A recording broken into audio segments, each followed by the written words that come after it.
आणि आता महत्त्वाच्या बातम्या आपण पाहूया। केंद्राची 99,150 मेट्रिक टन कांदा निर्यातीला परवानगी। केंद्र सरकारचा मोठा निर्णय, 6 देशांमध्ये होणार कांदा निर्यात। कांदा निर्यातीला परवानगी दिल्याबद्दल पंतप्रधान नरेंद्र मोदींचे आभार। सर्वाधिक लाभ महाराष्ट्रातल्या कांदा उत्पादकांना मिळणार। उपमुख्यमंत्री देवेंद्र फडणवीसांची प्रतिक्रिया। कांदा निर्यातीचा निर्णय हे सरकारला उशिरा सुचलेलं शहाणपण। कांदा उत्पादक शेतकऱ्यांमध्ये सरकारबद्दल रोष।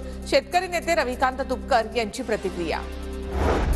केवळ 6 देशांमध्ये कांदा निर्यातीसाठी दिला जातो हे परराष्ट्र धोरणाचं अपयश। अमोल कोल्हेंचा कांदा निर्यातीच्या निर्णयावरून सरकारला टोला।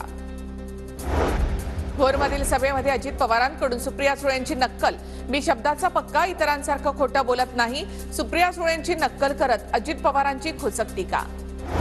सांगलीतील काँग्रेसची जागा जाण्यामागे जयंत पाटील खलनायक। राऊतांच्या माध्यमातून जयंत पाटलांनी विशाल पाटलांबाबत खेळी केली। माजी आमदार विलास जगताप यांचा गंभीर आरोप।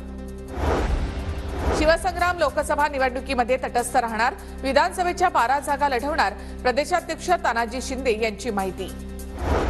येत्या आठवड्यामध्ये राज ठाकरेंच्या जाहीर सभांबाबत निर्णय होणार। राज ठाकरे कुठे आणि कधी सभा घेणार लवकरच जाहीर होणार। मुंबई दक्षिण मध्य मतदारसंघातील महाविकास आघाडीच्या पदाधिकाऱ्यांची बैठक। शिवसेना भवनामध्ये महाविकास आघाडीची बैठक। निवडणूक प्रचाराबाबत बैठकीमध्ये चर्चा। नील देसाई, वर्षा गायकवाड आणि सर्व पदाधिकारी बैठकीला उपस्थित। मुंबई उत्तर मध्यच्या काँग्रेसच्या उमेदवार वर्षा गायकवाड यांनी घेतली नसीम खान यांची भेट। नसीम खान काँग्रेसमध्ये नाराज, तर मोठे भाऊ म्हणून खान पाठिंबा देतील। वर्षा गायकवाड यांची प्रतिक्रिया। काँग्रेसकडून अल्पसंख्याकांना उमेदवारी न दिल्यामुळे समाजामध्ये रोष। काँग्रेसच्या उमेदवाराचा प्रचार करणार नाही।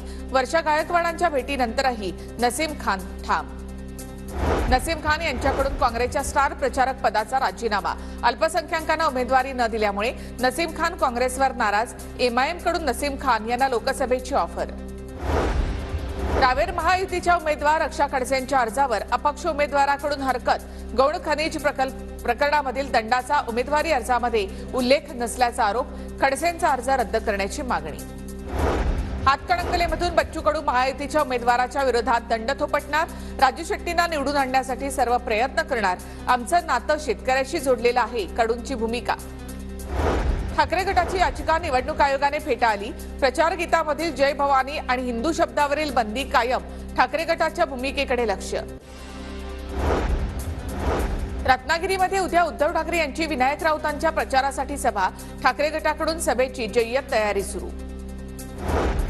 आदित्य ठाकरे यांचा उद्या हातकणंगले आणि कोल्हापूर मतदारसंघाचा दौरा। छत्रपती शाहू महाराजांच्या प्रचारासाठी हिंदमाता तालीम चौकामध्ये जाहीर सभा। नाशिकसाठी महंत अनिकेत शास्त्रींना निवडणुकीच्या तयारीला लागण्याचे भाजपचे आदेश। महाजन फडणवीसांसोबत नाशिकच्या जागेवर चर्चा। कुठल्याही क्षणी नावाची घोषणा होऊ शकते, अनिकेत शास्त्रींची माहिती।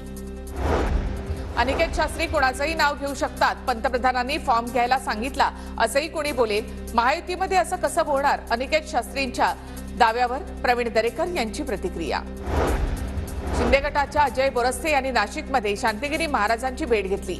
महायुतीकडून इच्छुक असलेल्या शांतिगिरी महाराजांनी उमेदवारी अर्ज दाखल केल्यानंतर बोरस्ते यांनी आज भेट घेतली।